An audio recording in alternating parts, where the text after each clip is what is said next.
Sveiki! Neįtikėtina, kiek daug keistos informacijos galite išgirsti sporto klubuose. Vienas žmogus jums pasakys, kad angliavandeniai yra gerai, kitasgi tai visuomenės priešas numeris 1. Dar daugiau įdomių dalykų galite išgirsti, kai kalba pakrypsta apie svorio metimą. Apie vieną dalyką jums gali, pasakoti 2 skirtingas teorijas treneriai su vienodais diplomais. Visgi, kai kurie mitai yra teisingi, tačiau kurie. Ir pateiksiu šį kartą 10 teiginių ir žiūrėsime, kas mitas, kas ne. Tik pirmas teiginys, kurį nuolatos, ko gero, išgirstate, yra daug riebalų turinčios dietos daro jūs storais. Mitas. Vienas žodis riebalai gąsdina žmonės. Taip, riebalai turi 9 kalorijas, o baltymų ir angliavandenių po 4. Tačiau riebalų kalorijos, aišku, gali susidėti į gerą kiekį, ar ne? Jei nuolatos valgysite, margariną. Visgi, jei suvartosite normalų kiekį riebalų, tai čia būtų apie 20–30% visų kalorijų. Tai tų kalorijų iš esmės netiek jau ir daug. Beje, kai daugiausia valgote sveikuosius riebalus, jie yra greičiau panaudojami energijai nei transriebalai. O ir tie patys omega-3 riebalai esantis sveikuosiuose riebaluose skatina riebalų deginimą. Taip. Antras teiginys bus ir vėlgi, ko gero girdėjote tokį, kad nesulieknėsite valgydami daug angliavandenių. Vėlgi, mitas. Pakankamas angliavandenių kiekis neleidžia sumažėti skydliaukės hormonams. Apie hormonus jau kalbėjau praeitame video, kas norite, sukite atgal, pažiūrėkite. Taigi, skydliaukės hormonai yra labai svarbus valdant riebalų deginimą.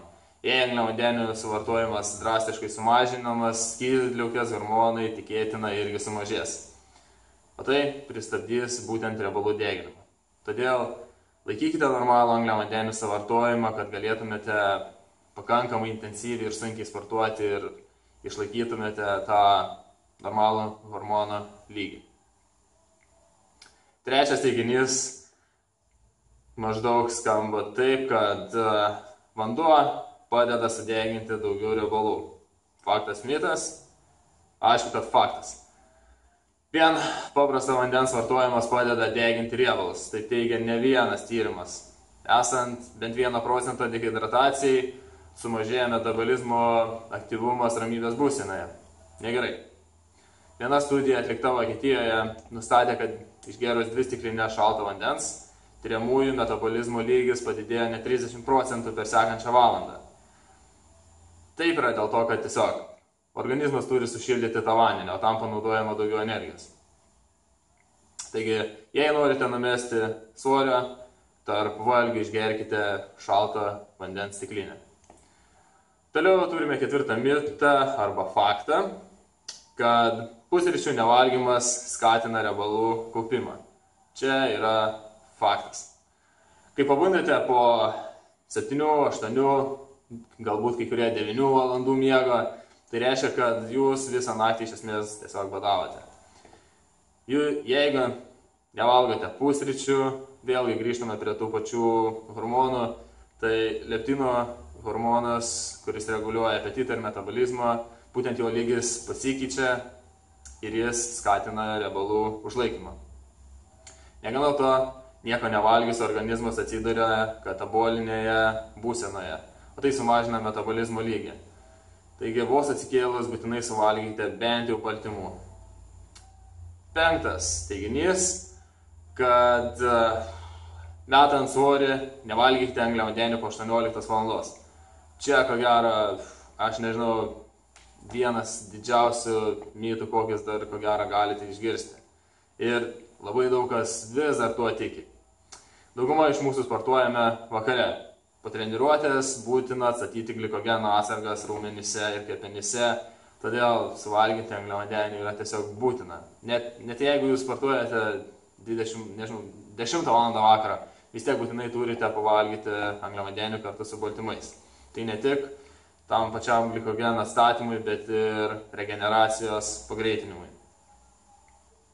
Šeštas teiginys yra, kad yra sakoma, kad venkite paprastųjų angliavandenių, kai metate svorį. Mitas. Paprastieji angliavandeniai tai čia tiesiog ryžių paplotėliai, ryžiai, paprastos bulvės, netgi tie patys ledai ir panašiai. Tai iš esmės, kas turi aukštą glikeminį indeksą. Tai būtent tokie angliavandeniai turėtų būti jūsų valgyje po sporto kartu su baltymais.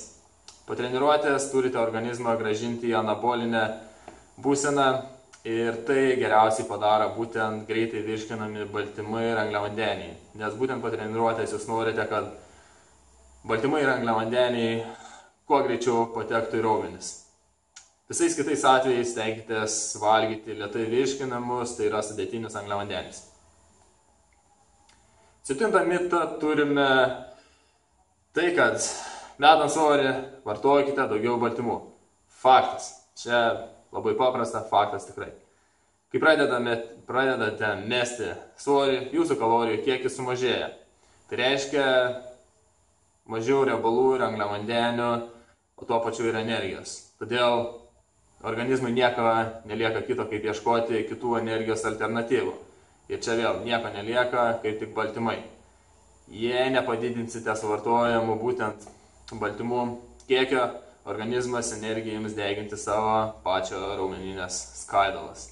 Tai reiškia mažesnė raumeninė masė, mažesnė raumeninė masė veda į lėtesnį metabolizmą ir todėl riebalų naudojimas taip pat lėtėja.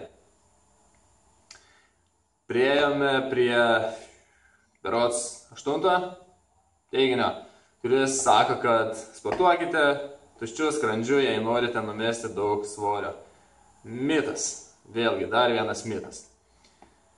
Iš dalies. Niekada nepraleiskite valgio prieš sportą, nes be energijos iš esmės tiesiog labai paprasta. Be energijos negalėsite pakankamai sunkiai ir intensyviai sportuoti. Pakankamai intensyvi treniruotė stipriai suaktyvina metabolizmą. Jei nieko nevalgite, tikrai faktas, kad nesugebėsite sportuoti pakankamai intensyviai. Vienintelis būdas numesti daugiau riebalų, kuris panašiausias į šį teiginį, mitą, yra kardio anksti ryte, tačiau vėlgi ne visiškai tuščiu skrandžiu. Turėtumėte išgerti bent jau 20 gramų proteino kokteilio arba tiesiog 5-10 gramų amino rūgščių. Būtent šie dalykai jūs apsaugos nuo raumenų būtent būsenos perėjimo į katabolinę. Ir vėlgi, darant kardio, energijai bus naudojami riebalai. Taip, 9. teiginys, kad kai metate svorį, dienos bėgyje valgykite vis mažiau. Faktas. Dienai įsibėgėjant raumenų glikogeno, tai yra angliavandenių, paprastai tariant, atsargas didėja. Kai atsargos tampa pilnos, turite dažniausiai problemų. Angliavandeniai imami kaupti būtent riebalų pavidalu. Taigi didžiąją angliavandenių dalį stenkite suvalgyti anksti ryte ir prieš bei po treniruotės. Ir toliau, dienai bėgant, pasikliaukite riebalais kaip energijos šaltiniu ir prieš miegą suvalgykite tik baltymų. Jeigu norite auginti biškelį raumeninį masę, tada dar labai padėtų ne tik baltymai, bet ir šiek tiek riebalų. Ir pagaliau paskutinis mūsų teiginys yra apie visų mėgstamą kavą. Ir jis skamba maždaug taip, kad kofeinas gali padėti deginti riebalus. Faktas ar mitas?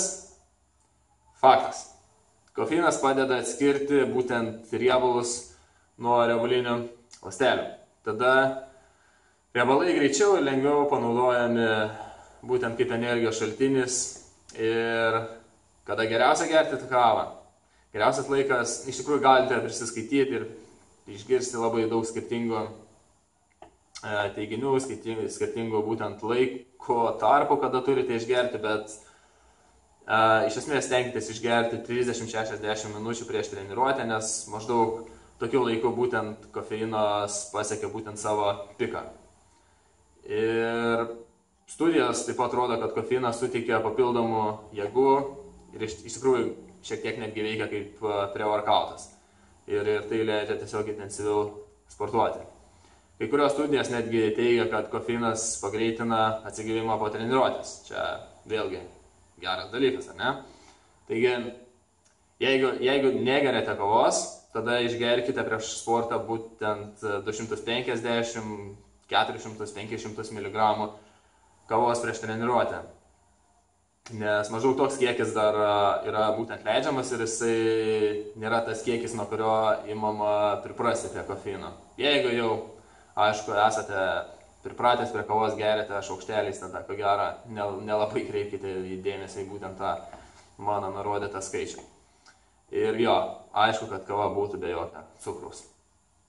Taigi, 10 faktų, kai kurie mitai, kai kurie teiginiai, net nebejoju, kad juos nuolatos girdėjote. Ir dabar žinote, kas teisinga, kas ne.